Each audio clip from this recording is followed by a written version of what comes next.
Okay, my name is DianaSavella, and I got involved with the Boston Harbor Islands as a volunteer and member of the Friends of the Boston Harbor Islands in 1997, and volunteered through about 3 years ago, which was about 2008 or so, 7.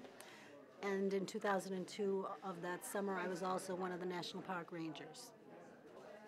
Actually, as a National Park Ranger, I didn't get to be on the islands very much.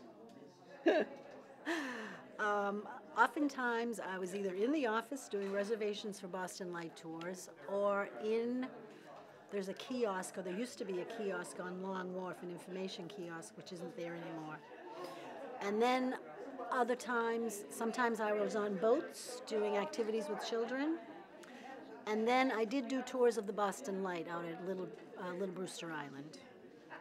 My favorite island is the very first, well, not the first, because George's is the first for just about everyone, but outside of George's was Gallup's Island. That was the first island that I volunteered on and that I was trained to volunteer on.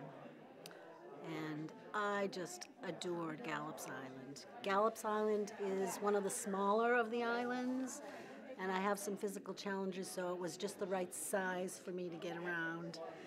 And Gallup's Island has a couple of beautiful overlooks, one overlooking the city and the other one looking straight out past Lovell's Island to the Boston Light.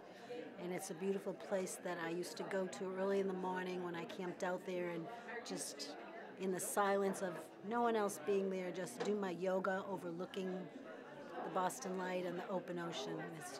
I just loved it. And we had lots of little rabbits on Gallup's Island. That was one of the lovely things. They used to hide most of the day when people were around, but when people would leave, they would all come out. It was fabulous.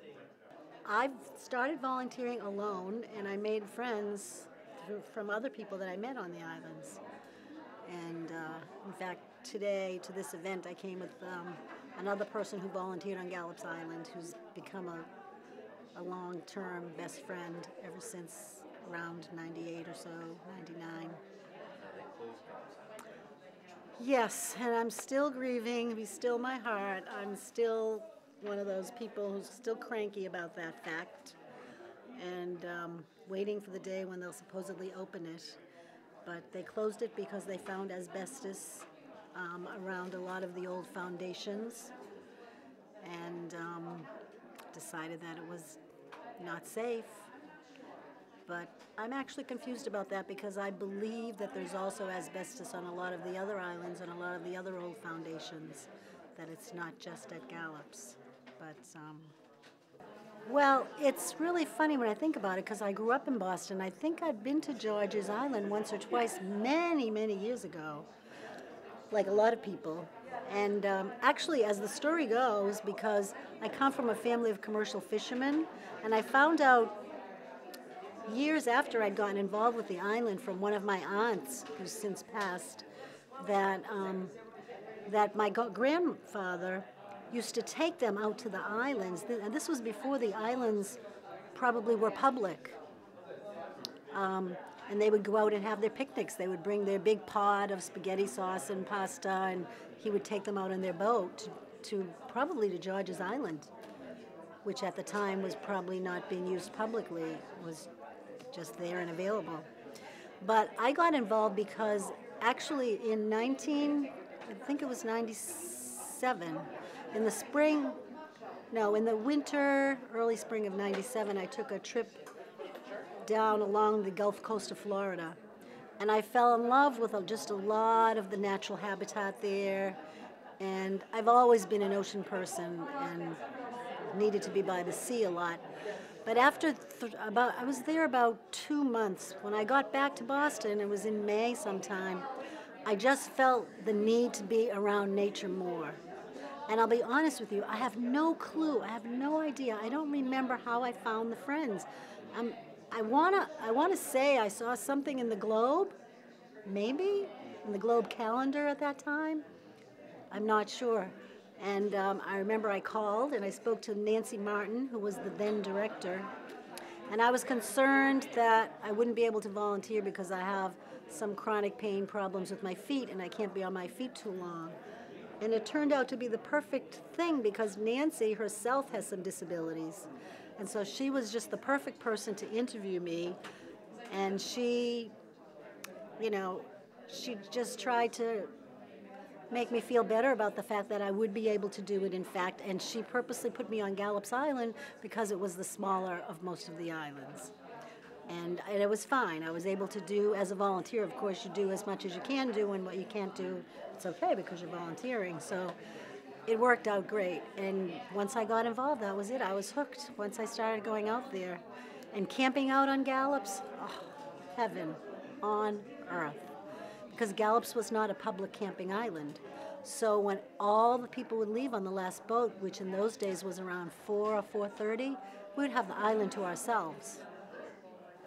You can't ask for more than that. I mean, it was heaven. Well, I'm just really still sad about Gallops. I hope by the time people see this coverage or whatever these archives, that something's changed with that, because it was just such a precious place. And what else would I like to say? Well, you know, the islands have changed. They've opened Spectacle, and George's has been modified, modernized, and they've added a museum, and it's all wonderful, just in a whole different way. But I do miss the days when it was just more wild islands and less what I call Spectacle, and George now, I call them the urban islands. And I like the non-urban islands, that experience, and I miss that because Gallops was kind of my non-urban island. Although I still love going out to Lovell's now and again, which is the other wonderful place.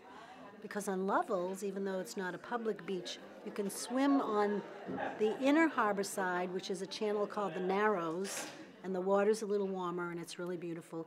And then you can cross over to the other side of the island, which faces the Boston Light and is the open ocean side, and the water is quite a bit colder, and you can jump in the water on the other side.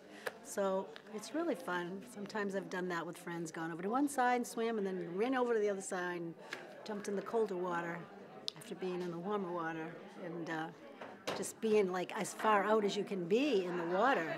When you're there, that's as far out as you can be, unless you have your own boat and you're jumping off the end somewhere. But if you don't have your own boat, that's the farthest out you can be in terms of just jumping into the Atlantic of Boston Harbor. So, yeah.